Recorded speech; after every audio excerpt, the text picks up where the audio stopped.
Welcome back to the channel. For those of you that know me, know that I was raised in Mississauga and no one could have paid me enough to leave this beautiful city. 6 years ago, we thought our home was getting small and we needed a change. Coming from a multi-generational family, we knew that we needed space not only inside the house, but outside to enjoy some outdoor space as well. This is Sid Chandra from the Chandra Real Estate Group, and I will share my top 4 reasons why I left Mississauga and where I moved to. Number 1, I lived in a detached home in Heartland, Mississauga, which is a very happening area. But whenever we would walk out of the home into our backyard, it felt like we were being watched over by our neighbors. There was barely any privacy. Every time I stepped out in the backyard, I could hear my neighbors talk in the background. I loved my neighbors, don't get me wrong, but after a long day of work, I just wanted some alone time and I couldn't ever enjoy that. We also loved gardening, and after building out our deck, we barely had any green space for gardening either. We wanted something that was spread out a bit with a bigger lot size so we wouldn't be disturbed by neighbors and could enjoy some privacy on our own. We lived in a 15-year-old home, and for those of you that have lived here long enough, know that most of the major ticket items have lifespans of 15 to 20 years old, like the roof, window, furnace, etc. We had multiple issues in our home with a leaky basement, meaning the foundation had a crack.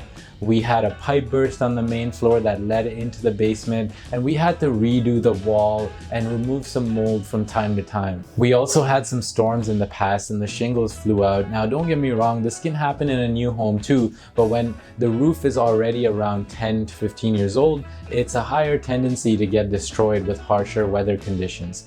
We found that majority of the homes in Mississauga are around this age group and face similar issues. We had an open concept main floor, so every time someone walked into the house, they could see not only our living room, family room, but also our kitchen and pretty much the entire main floor. This meant I had to keep the entire main floor spick and span at all times, which is kind of a good thing if you really think about it. Whenever we'd have gatherings, it started getting crowded as soon as we had 5 or more people. Because it was an open concept, nobody could even have conversations on their own because there were no walls blocking us. Number 4, we looked around in the area and all we found is homes with high price tags and over 10 years old.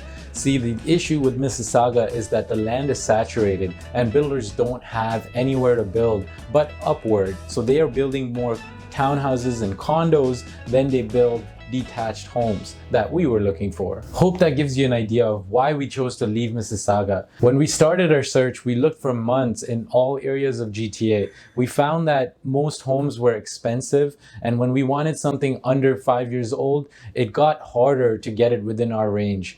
That's when we had to turn towards Brampton. Now, Brampton is a large city with over 700,000 in population. It's also very diverse with different cultures and communities. Being from Mississauga, we'd built a network and a friend circle, so we didn't want to be too far away from them either. Brampton seemed to meet that requirement. Now that I shared my personal reasons of why I left Mississauga, let me share why I chose Brampton and what parts of Brampton we found to be the best to live in. We saw many homes in Brampton, but none of them excited us. Either the lot sizes were too small or the living space inside was too cramped up. We saw some homes in the east of Brampton and we found some rough neighborhoods where the yards weren't maintained, crime rates were high, and the distance to get out of the city into Mississauga or Toronto seemed too far. Then we went to an area in Bram West, which is around the Steeles and Chinguacousy or Queens and Chinguacousy area. All the homes there seem to be under 5 years old and backing onto green space or a ravine. Many of them had walkout basements with a kitchen downstairs, making it easy for guests or family to live in with you or rent it out to tenants for some extra income. Then we stumbled on a home we fell in love with. It was under 5 years old, a gorgeous backyard backing onto just nature, minutes from Mississauga, and very accessible to highways as well. One caveat though. It was priced high, and having my realtor hat on, we were looking for an opportunity, not just a home to live in. We found that this home wasn't marketed correctly. It felt like it was hard to get a hold of the agent, get in a showing, and also there was bulky furniture inside the home which didn't present it in its best light. We went ahead and submitted an offer we thought was right for the property. Now keep in mind that was a peak market and most homes were selling over asking price, but here we were offering something over 100,000 lower than what it was listed at. Lo and behold, the offer got accepted and we had a great deal in the bag. Fast forward 6 years later, the price of this property has gone up over $1 million, even with the dip in this current market. Over the years, Brampton has come a long way. There are many developments that have took place in the nearby vicinity, with new detached townhomes and condo buildings in the horizon. The diverse cultures, mixed cuisine restaurants, and a variety of grocery stores are some of the major selling points of Brampton. The best part, when I need to head into the city, whether it's Toronto downtown or Mississauga or even the airport, is just one short highway drive less than 30 minutes away. It gives me the best of both worlds without breaking the bank. When I need some me time after a long day of work, some of the most beautiful parks are within walking distance from where I live. It's quiet, peaceful, and nothing like the city hustle and bustle that you run into when you're in Toronto or Mississauga. So that's my experience of why I left Mississauga and moved to Brampton. However, the market in 2016 was very different than it is now. And I get asked very frequently what it would cost to buy a home in today's market or simply rent it. Now, most of these properties are under 5 years old and will require very little maintenance. The first property is a condo townhouse, and here's what it looks like inside. It costs $699,000. It's 2 beds, 2 baths, roughly 1,100 square feet. It has a small common element fee of $170 per month. Now, the down payment varies. You could get away with less than 20%, but for this example, I'm gonna go with 20%, which is $140,000 down. The monthly payments for this property at a 5% interest rate would be anywhere around $3,100 a month. The rent for this property would range between $2,700 and $2,800 a month. Moving on, let's look at what the detached homes look like. Looking at this property here, it's a gorgeous under 5 years old home, which is roughly 2,600 square feet without the basement. It's listed at $1.499 million.